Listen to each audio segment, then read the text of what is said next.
The Big 12 just announced their conference-wide pro day, and it sounds eerily similar to the HBCU Combine. Oh yeah, it's Locked on HBCU. Play my music. You are Locked on HBCU, your daily podcast covering HBCU sports. Part of the Locked On Podcast Network, your team every day.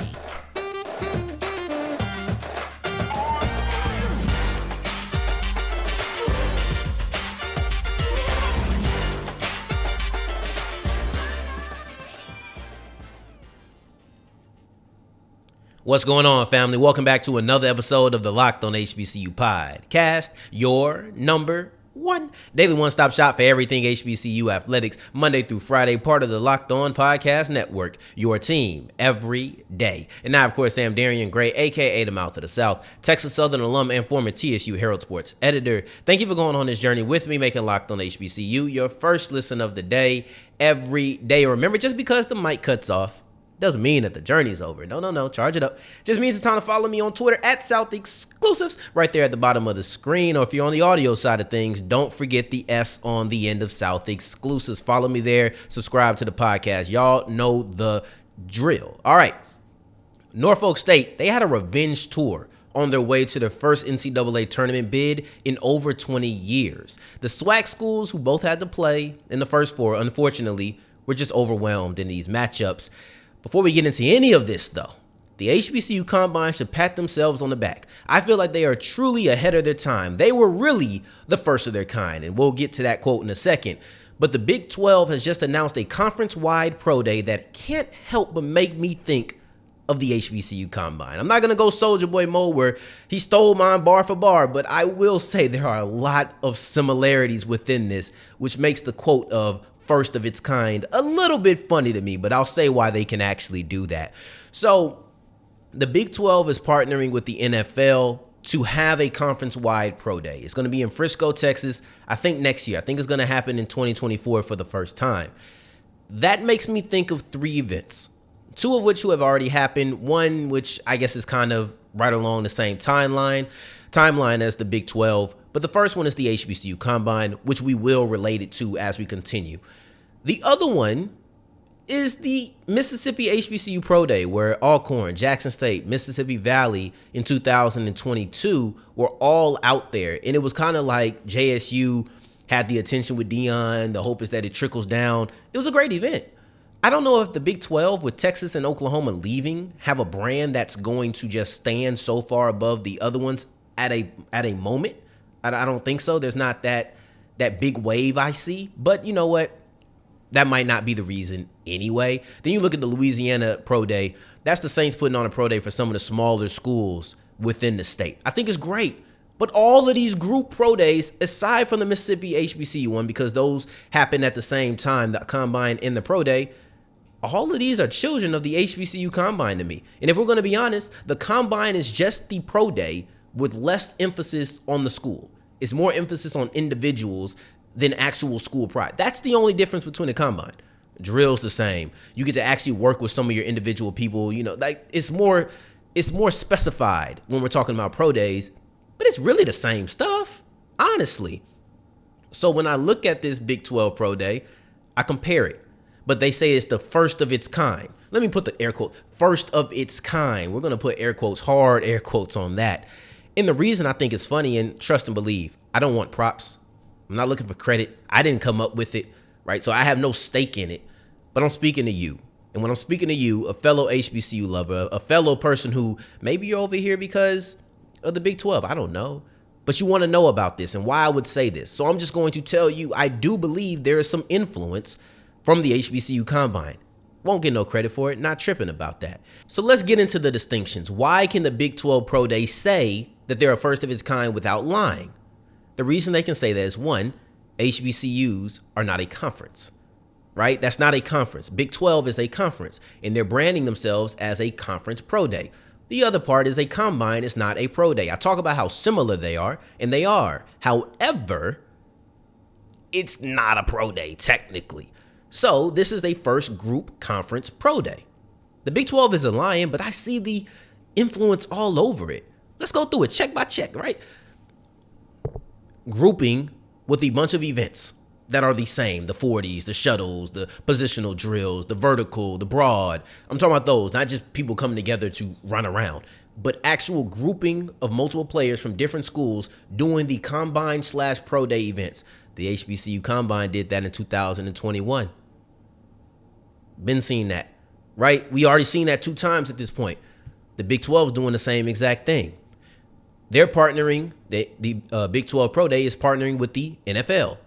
The HBCU Combine partnered with the NFL. Both of these are with the intention to bring as many teams out to one place with as many schools and players there as possible. Okay, same intention, same style, same model. All right, who's going to cover it? The NFL Network. You know who else covered, or you know who else the NFL Network covered? The HBCU Combine. Now, I will watch to see the difference. I think that's going to be the interesting thing. What will be the difference between the coverage of the Big 12 Pro Day and the HBCU Combine? We'll see that next year because they're both beyond. They've already talked about how the Pro Day is going to have coverage on the NFL's digital and social networks. They're going to have a part of the NFL Network broadcast. I'll be interested to see, do they block out an hour? I think the HBCU Combine could get an hour, 2 hours. You could air the Combine, the entirety of it, on NFL Network. I watch NFL Network. They play replays of games. Take off a game from 2007, put the HBCU Combine on. It won't take that long. It could easily be done. I'll be watching to see if they do that with the Big 12. I'm not going to have a gripe about it, but I will mention it. I promise it. I promise you that. You'll hear it. But then also, outside of just the model, outside of just the coverage, outside of just the partnership, they also have a career fair for the student athletes. The only difference between theirs, up to this point to my knowledge, is that it's for the student athletes only. The HBCU Combine/Legacy Bowl, that career fair, and that might be a Legacy Bowl thing, but they kind of were together today or this year, so it kind of lumps in for me. But that career fair was for HBCU students and HBCU student athletes. But this is essentially the same event, same model, same partnership, same coverage, also has a career fair. These things are so similar, I ain't asking for no credit, but I'd be a fool not to point out the influence. It's just simple as that, point blank period. And going forward, we had 2 SWAC schools, Texas Southern and Southern, who both had the opportunity to play themselves into the field of 64 in March Madness, but unfortunately, they fell short, and quite frankly, they were overwhelmed in the first 4 round. We'll talk about this as we continue with Locked On HBCU. Before we get into that, today's episode is brought to you by FanDuel, and FanDuel is the official sports book of the Locked On Podcast Network. Unfortunately, there's no more SWAC schools. I'm going to tell you why, but there's no more SWAC schools to bet on in March Madness, but maybe Norfolk State and Howard can beat the spread. What do you think? Can they pull off the magnificent upset of a 16 seed knocking off a number 1? If you believe either of those are possible, go ahead and put your money down on FanDuel.com. Going into the NBA season, we're almost through. We have a little less than a month left. So go ahead and put your money down on who's going to win the West, who's going to win the East, who's going to make it to the finals, who's going to make it to the Western Conference Finals. How many games is each series going to go? Once you get into the playoffs, the bets become infinitely more interesting to me. And there's only one place to do it. The place that gives you the first bet, no sweat, where if you lose your first bet, they're going to give you free bets back so you can make some money. Don't even worry about it. It's that easy. And that place is FanDuel. FanDuel.com/lockedon is the place to go. Make every moment more. And as we continue rolling on today's episode of Locked On HBCU, I appreciate you for making us your first listen of the day. Every day for your second listen, make sure you're checking out Locked On College Basketball with Isaac Shade and Andy. They're all going to be on there. They're both going to be on there breaking down the brackets. So check out their college bracket breakdown show so that you can be the most educated person in your friend group about what's going to go down during March Madness. Also, yep, there we go. I wasn't sure if I was going to point to it right, but there, scan this QR code. Get down with the Locked On newsletter. It's amazing. I've already signed up. I wasn't automatically signed up. I signed up because I thought it was such interesting information. So you guys need to check that out as well. The SWAC was simply overwhelmed in the round of first 4 in the NCAA tournament. I'm just going to call it the play-in because it just doesn't flow off the tongue for me. We're going to call it the play-in. So in these play-in games, you had Texas Southern men's basketball and Southern women's basketball. Those games they weren't that competitive to me. They were overwhelmed relatively early, and going into the later half of the game, you kind of knew it was just, all right, when is it going to hit triple zeros? for good. That's kind of the feeling I got from both games. I'll look at Texas Southern because when they faced Fairleigh Dickinson, honestly, they were fairly overmatched. Butter. Come on, bro. The wordplay is nice. I understand it's supposed to be a certain level of don't speak on it, but I'm going to speak on it because I'm talking to a camera right now. I'm talking to you personally, but you can't pat me on my back. So I'm going to do it myself. Anywho, Fairleigh Dickinson is a really good three-point shooting team. We knew that coming in. I didn't talk about it, but we knew that coming in. Fairleigh Dickinson is going to shoot from the outside. They're not a big team. They're not a big team at all. And Texas Southern is the worst three-point shooting team in the SWAC. We also knew that coming in. So it wasn't that they were going to go 3 for 3. When we're talking about guards playing well, it wasn't that I thought that Henry and Barnes were going to shoot phenomenally from 3. It was just more so I thought they were going to get better offense. The hope was that if they weren't going to shoot the ball well, Texas Southern, you at least stop Fairleigh Dickinson from shooting the ball very well because percentage against them, right? 3-point percentage against them. Texas Southern was the 3rd best team in defending the three-pointer in the SWAC. So they can defend it well. They just don't shoot it well. Well, unfortunately, yesterday, they didn't defend it well. And they did get active in the paint. They did get a good amount of points in the paint. You look at the first half, that's how the story was going to go. Fairleigh Dickinson knocking down nearly every 3 they took, it felt like. Meanwhile, Texas Southern, they're getting points in the paint. Decent amount of points, decent production. You end up going into halftime with a 16-point deficit. You can't compete 3s and 2s. It's just not going to go. Especially when you're making your own fair share of mistakes. You cannot trade 3s and 2s, and you're the one having 2s. It just doesn't work, So TSU, they did what they needed to in the paint. Struggled to close out on 3s. Some of these 3s were open. Some of these 3s were slightly contested.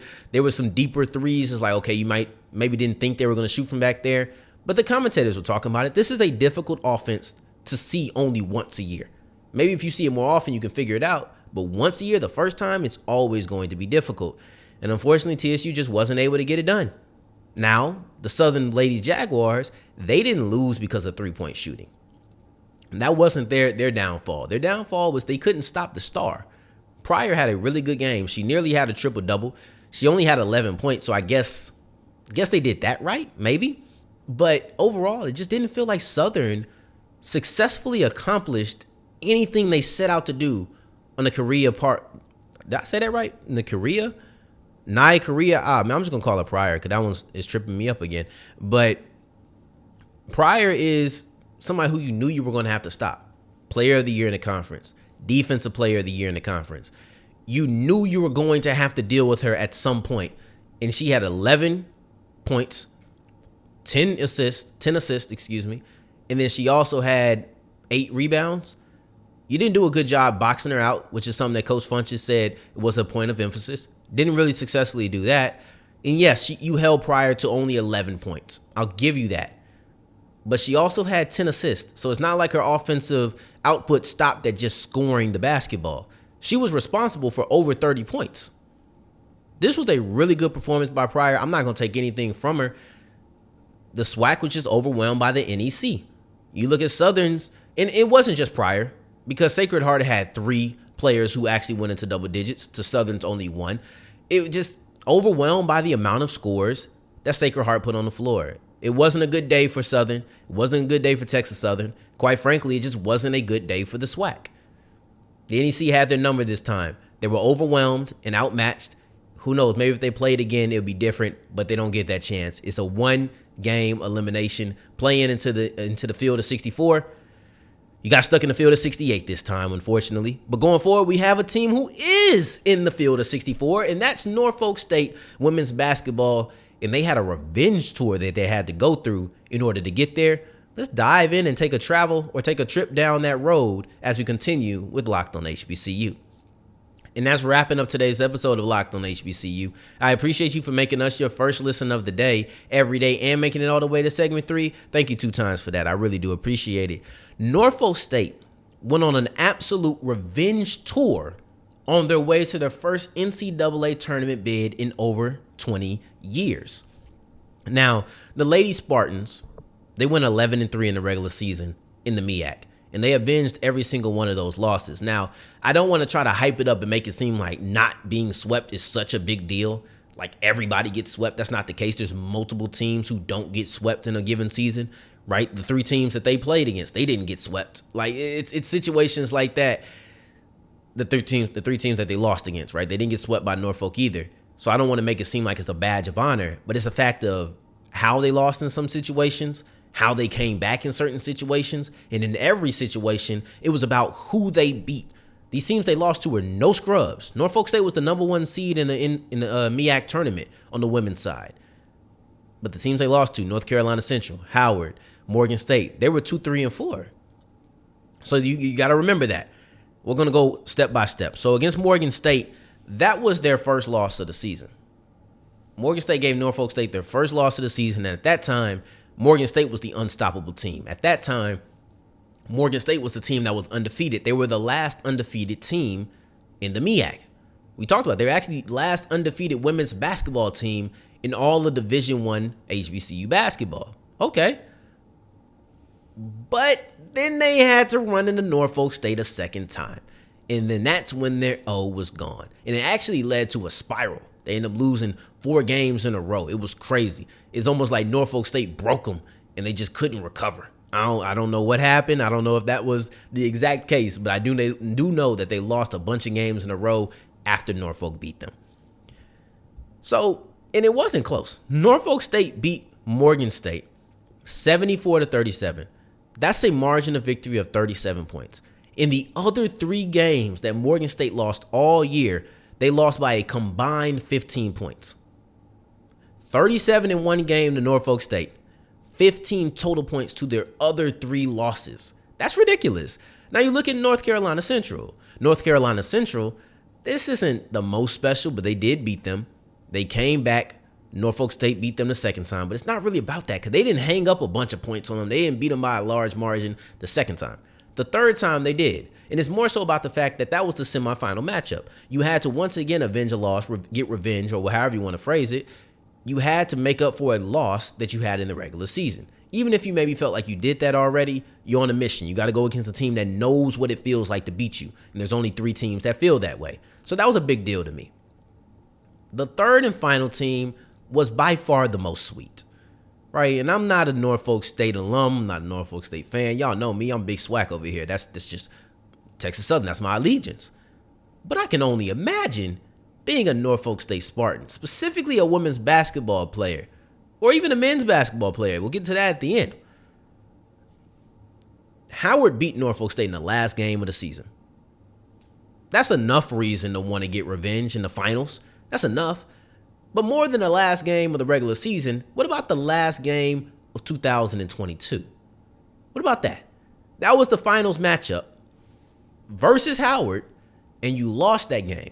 And that's the reason that your drought went from being done in 20 years to being done in 21 years. So you're not just trying to get revenge, and maybe you are. I don't know. But I can say with about 97% certainty that Norfolk State women's basketball team was on a mission to beat Howard, not only because they wanted to get to the finals or get to the tournament, but because they lost to them in the finals in 2022.